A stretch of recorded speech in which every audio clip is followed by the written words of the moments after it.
এই আলুর প্রচুর পরিমাণে দাম থাকে এবং অন্য রাজ্যে চলে গেলে এই আলুরই প্রচুর পরিমাণে দাম বেড়ে যায়। এই আলু আপনার কাছ থেকে 6 টাকায় কিনে উড়িষ্যা রাজ্যে সেই আলু 35 টাকা 40 টাকা আরও বেশি। যে চাষিদের ভিডিও, চাষিদের নিয়ে আওয়াজ তুলতে হবে, কেন এত মূল্য কম পাবে।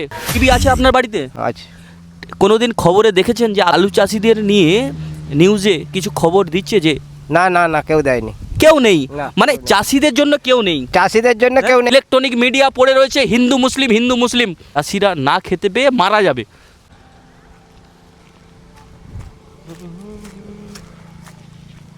মূলত রাস্তায় যেতে যেতে একটু থমকে দাঁড়িয়ে গেলাম।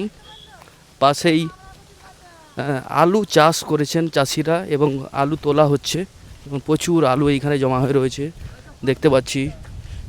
এবার এই আলুগুলিকে মজুর দিয়ে তুলবে আর কি। দেখুন এখন বাজারে কত টাকা কেজি আলু চলছে? 1 কেজি আলু নিতে গেলে বাজারে কত টাকা দাম? 10 টাকা, 10-12 টাকা দাম আছে। দেখুন চাষিরা 6 টাকা কেজি দরে এই আলু বিক্রি করছে। পারিশ্রমিক এবং নিজের জমি চাষ করে এই আলু চাষ করে ইনারা বিক্রি করেন 6 টাকা কেজি হিসাব মতো দেখতে গেলে। আর আমরা বাজারে সেই আলু কিনতে গেলে 12 টাকা 15 টাকা 12 টাকা 15 টাকা 15 টাকা। যেদিনে যেরকম আর কি, 12 টাকা 15 টাকা নিতে হয়। আর এই ভিডিওটির কমেন্ট করবেন আপনাদের এখানে কত টাকা কেজি, মানে 1 কেজিতে আলু কত টাকা নিচ্ছে। বছরের থেকে এবছর কেমন ফলন ফলেছে? ফলন হয়েছে কিন্তু দাম নাই, ফলন হয়েছে কিন্তু দাম নাই কেউ। অন্য বছর যেমন তবুও চাষিরা একটু হলেও দামটা পেয়েছে মাঠে, এইখানে এবছর দাম মাথাটাও বাঁচেনি আর কিছুই নেই, মজুরের পয়সা বাড়ি থেকে দিতে হচ্ছে আর কি। বিশেষ করে আমরা যেটা দেখতে পাই যে লরি বোঝাই চলে যায় উড়িষ্যা রাজ্যে, অন্য রাজ্যে চলে গেলে এই আলুরই প্রচুর পরিমাণে দাম বেড়ে যাচ্ছে। কিন্তু মূলত চাষিরা কিন্তু এই আলুর দাম পাচ্ছে না। সমাজে কিছু অসাধু ব্যবসায়ী রয়েছে যারা এই চাষিদের কাছ থেকে ন্যূনতম মানের টাকা দিয়ে কেনে এই আলু চাষিরা 6 টাকায় বিক্রি করছে। 1 কেজি ধরে নিন 6 টাকায় বিক্রি করছে।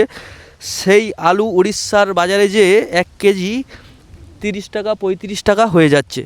তার মানে মূলত একটি জিনিস দেখতে পাবেন যে যারা কষ্ট করে এই ফলালেন, যারা রাত দিন পরিশ্রম করে শ্রমিক লাগিয়ে নিজের মেহনত খাটিয়ে এই আলু ফলালেন, তারা নিটফল জিরো।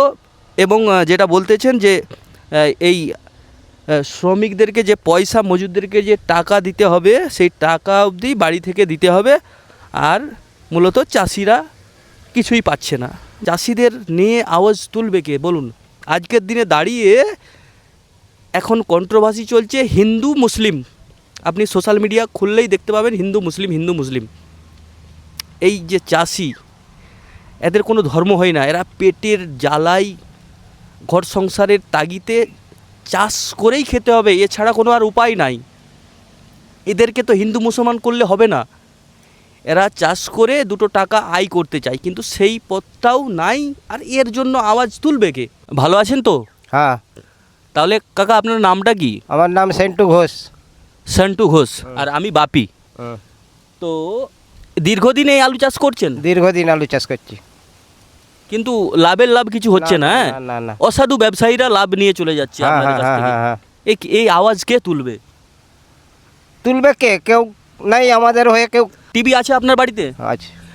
কোনোদিন খবরে দেখেছেন যে আলু চাষিদের নিয়ে নিউজে কিছু খবর দিচ্ছে যে না না না, কেউ দেয়নি, কেউ নেই, না। মানে চাষিদের জন্য কেউ নেই, চাষিদের জন্য কেউ নেই। এই যে চাষি, আপনি কোন ধর্মের মানুষ হোক না কেন, কোনো যায় আসে না। আপনার কি ধর্ম, আপনাকে চাষ করতে হবে, খেতে হবে, তাই না? কিন্তু চাষ ছাড়া আর কি এখন গোটা ভারতবর্ষে যেটা চলছে হিন্দু মুসলিম, জানেন আপনি, কিন্তু আপনার পেটটাকে মেরে এই আলু আপনার কাছ থেকে 6 টাকায় কিনে উড়িষ্যা রাজ্যে সেই আলু 35 টাকা 40 টাকা, আরও বেশি, 35-40 টাকার আরও বেশি যাচ্ছে। দেখুন এই চাষিদের আওয়াজ কে তুলবে? এদের হয়ে কে তুলবে বলুন? কোনো নিউজ কোনো দিন তুলেছে যে উড়িষ্যায় চলে গেলে সেই আলু 6 টাকার আলু 40 টাকা হয়ে যাচ্ছে, 50 টাকা হয়ে যাচ্ছে? অসাধু ব্যবসায়ীরা ইনাদের কাছ থেকে এই আলু নিয়ে যে 6 টাকায় করে নিয়ে যে 50 টাকায় বিক্রি করছে। এই হচ্ছে আমাদের সমাজ। আওয়াজ তুলতে হবে। এই সব ভিডিও, এই যে চাষিদের ভিডিও, চাষিদের নিয়ে আওয়াজ তুলতে হবে। কেন এত মূল্য কম পাবে, আপনাদেরকে আওয়াজ তুলতে হবে। এখনকার দিনে কোনো নিউজ চ্যানেল, ইলেকট্রনিক মিডিয়া রয়েছে, এনাদের জন্যে নেই। ইলেকট্রনিক মিডিয়া পড়ে রয়েছে হিন্দু মুসলিম, যেখানে মানুষকে রাইট লাগানো, সাম্প্রদায়িক সম্প্রীতির বাতাবরণ নষ্ট করার চেষ্টা করছে। কিন্তু ভারতবর্ষ সেই জায়গা নয়। আপনারা যতই চেষ্টা করুন, এখানে প্রত্যেকটা ধর্মের মানুষ সমান এবং সবাইকে সমান চোখে প্রত্যেকটি মানুষ দেখে। ভালো থাকবেন তাহলে। হ্যাঁ।